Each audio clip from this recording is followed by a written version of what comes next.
sẽ một tuần hai là tuần hai thì vào nó nè tràn để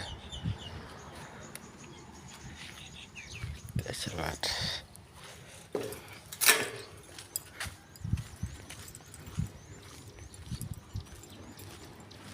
để một bờ hà